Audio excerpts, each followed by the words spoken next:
అంతకుముందు రాత్రి కరెంటు పొద్దు కరెంటు ఆగమాగం ఉండే. గవర్నమెంట్ వచ్చిన తర్వాత టీఆర్ఎస్ గవర్నమెంట్ వచ్చిన తర్వాత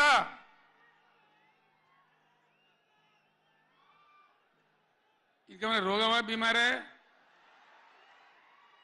అరే బాబు ఉన్నదంటే ఉంచరా మైకు, ఏం మాట్లాడక ఏం చేయకు, నువ్వేం చదరకు. దాన్ని కరెంటు తెచ్చినాం. ఒక 7-8 నెలల్లో కరెంటు బాగా చేసి ఏడాది అర్థం నుంచి 24 గంటల కరెంటు ఇచ్చినాం రైతాంగానికి. మీరందరూ సంతోషంగా నడింట పడుకొని పంటలు పండించారు. పాములు గర్వంగా తేలు గర్వంగా బాయిల కాడికి పోలే. కేసీఆర్ పోగానే, కేసీఆర్ గవర్నమెంట్ పోగానే కట్కేసినట్టే బంద్ అవుతుంది ఆ కరెంటు. మేము 9 ఏళ్ళు ఇచ్చిన కరెంటు ఏం రోగమైంది? ఏం దానికి ఏమైనా మాయ రోగం వచ్చిందా? యాడికి బాయే కరెంటు? ఎటు బాయే? దద్దమ్మల రాజ్యం ఉంటే గట్లనే ఉంటుంది, చాతగాని చవటల రాజ్యం ఉంటే గట్లనే ఉంటుంది. వాళ్ళు ఉన్నంత మాత్రాన మనం నర్వస్ కావద్దు. ఎక్కడికక్కడ నిలదీయాలి. ఏమైందా బిడ్డ నా కరెంట్ అని అడగాలి. ఇవాళ నేను ఒక మాట కుల్లా చెప్తున్నా. మొన్నటిదాకా నడిచిన కరెంటు కాకుండా ఇదే మిర్యాలగూడ నియోజకవర్గంలో దామరచర్ల మండలంలో 4000 మెగావాట్ల పవర్ ప్లాంట్ కట్టినాం. ఇదే జగదీష్ రెడ్డి గారి నాయకత్వంలో. అయిపోయినాయి. 80% పనులు అయిపోయినాయి, 90% అయిపోయినాయి.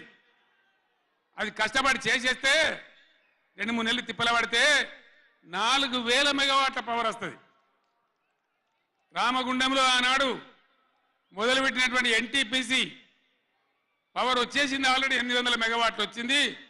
ఇంకో 800 మెగావాట్లు రాబోతా ఉంది. అంటే ఆనాడు నేను నడిపినాడు ఉన్నదానికంటే 5600 మెగావాట్ల పవర్ కరెంటు ఎక్కువ ఉండంగా కూడా వీళ్ళకి ఏం రోగం పుట్టింది? కరెంటు ఎందుకు ఇస్తలేరు? ఎందుకు తిప్పల పెడుతున్నారు? బిడ్డ అయ్యేలా చెలో నల్గొండతోనే ఆపం. ఎక్కడ దొరికితే అక్కడ బదాలు నిలదీసి మీ కథలు చేస్తాం. ప్రజలను కరెంటుకు తిప్పల పెట్టినా, నీళ్ళకు తిప్పల పెట్టినా, మంచినీళ్ళకు తిప్పల పెట్టినా ఎక్కడికక్కడ మిమ్మల్ని నిలబెడతాం. మిమ్మల్ని గవర్నమెంట్ తెచ్చిండ్రు, మాకేం బాధ్యత ఇచ్చిండ్రు? ప్రతిపక్షం బాధ్యత ఇచ్చిండ్రు. మిమ్మల్ని నిలదీసే బాధ్యత మాకు ఇచ్చిండ్రు. కాబట్టి ఎక్కడికక్కడ మిమ్మల్ని నిలదీస్తాం తప్ప వదిలిపెడతామనేటువంటి దానిలో ఉండొద్దు. ప్రజలకు తప్పు చేయొద్దు. నేను హెచ్చరిస్తా ఉన్నా ఈ రాష్ట్ర ప్రభుత్వాన్ని. ఏ విధంగా బీఆర్ఎస్ గవర్నమెంట్ ఇచ్చిందో వెంటనే కరెంటు పునరుద్ధరించాలి. ఆ విధంగా మొత్తం రాష్ట్రానికి రైతాంగానికి కరెంటు ఇవ్వాలి. కానీ వీళ్ళ వ్యవహారం ఎట్లున్నది? చరిత్రలో ఎన్నడూ లేదు. అసెంబ్లీలో తెచ్చి జనరేటర్ పెట్టి వీళ్ళ తెలివికి అసెంబ్లీలోనే మొన్న మనోళ్ళు మీటింగ్లు తిరుగుతుంటే ఒక మీటింగ్ మాట్లాడుతుంటే 7 మాటలు పోతుంది కరెంటు. నల్గొండలో జగదీష్ రెడ్డి మాట్లాడుతుంటే 7 సార్లు పోతుంది కరెంటు.